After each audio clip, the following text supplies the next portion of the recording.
So bubble buddies. What do you think that's Oh, look, about? and there's like a wave and bubble. I think he has a bath and the bath's magic, and then the bath becomes evil, and then he pulls the plug and the bath goes away, and then he makes some sort of pun on bath. So I can't think of. And the moral of the story is he's like, well, next time I'll have a shower, and he'll go ha ha ha, and then the stars zooms in. So I worry I'm too harsh and too cynical about these. It's a nice show, but it's very difficult to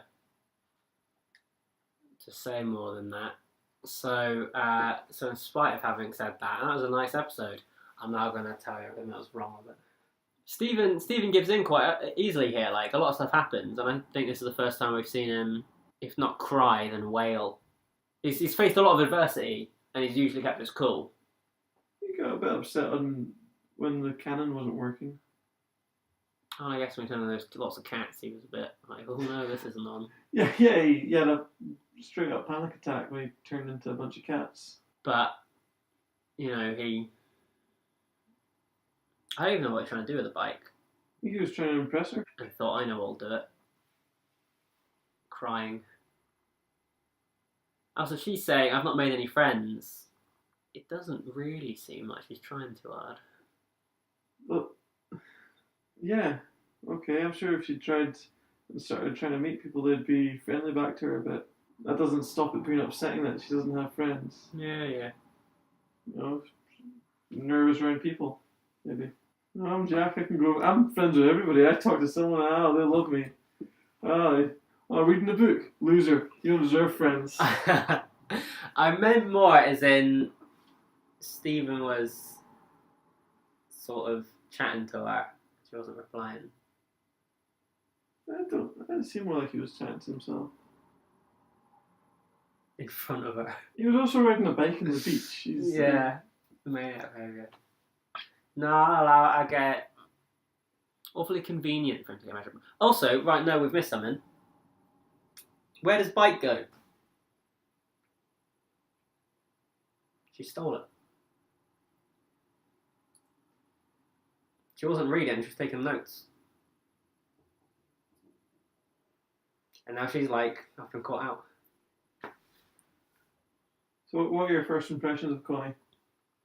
She seems the most like a real person on this show, in that she's the only one who calls Stephen out on his nonsense. Seems like it's all right. But no. So she's the one in the opening sequence who you acknowledged as having a book. Oh. But had no confirmation whether or not she could read. Still don't. She's not reading it to me. That could all be pictures. She could just be flicking around trying to look smart. Like Stephen is pretending he can ride a bike. Now, far be it from me to judge. But at least I own the fact. At least what? Sorry?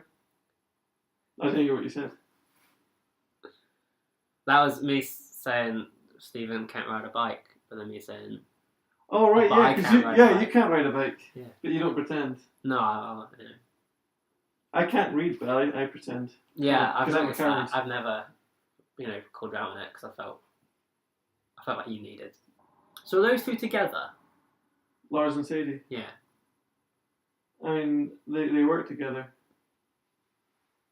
Something was said, and I didn't notice it then, but something was said the first time around where I thought it implied they were. They're fighting, and Connie asks if they get along with it. He says they're crazy about each other. Yeah. Right, okay, but that's not meaning they are that's romantically entangled. That's him theorising. Right, okay.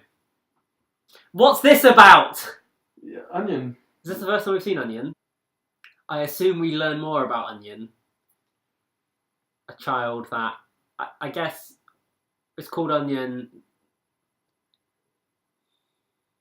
It doesn't look like an onion. He isn't an onion. He's eating popcorn. Stephen would be horrible at Pictionary. That was quick, because they'd have had to have written that backwards. Yeah. Clever. This doesn't phase Onion whatsoever. Onion's like, yeah, I see people in a bubble all the time. I'm keep eating my popcorn. I assume Onion can't talk,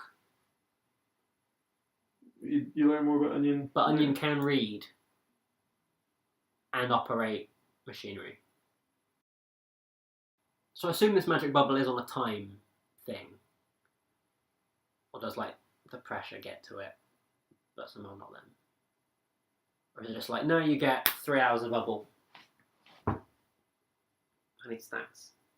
It's like, it's a huge worm. I'm like, yeah, alright. It's like, oh, but it's not just a huge worm, it's a crystal worm, because of course it is. I feel like I haven't much to say, you know, it was a nice episode other than the bubble. Not really understanding the bubble. When do we see Onion again? I mean, there's an episode called Onion Trade. Brilliant. Actually, I think you see him a couple times before that. Oh, more Onion. I would have liked this episode if Connie was like, what are we going to do now? And he went, I know what to do. And he just turned into that cat thing again. It's like, notice me now, Connie. I'll be your friend. And she's like, I don't have any friends. And he was like, well, I've got 10 for you right here. Ha ha ha ha. I think that's how it should have ended. And then when the bubble bursts, the cats will all disappear because they're underwater. Exactly, it would have spawned to solve itself. So what did you think of the episode as a whole? Yeah, it was alright, wasn't it? No. I feel if anything, I enjoyed it quite a bit because I've got very little to say about it. And most of the things I say are things that I find wrong with it. Yeah, maybe you need to change your outlook. But that's what I was saying at the start, Yeah. because if I'm just like, I mean, it was a nice episode, and I enjoyed it. It'd be a very short video if that was all I had to say about the matter. Yeah. I'm sorry, Martin. Right, that's it. I don't think I've got anything funny to say about it. Or endearing, even.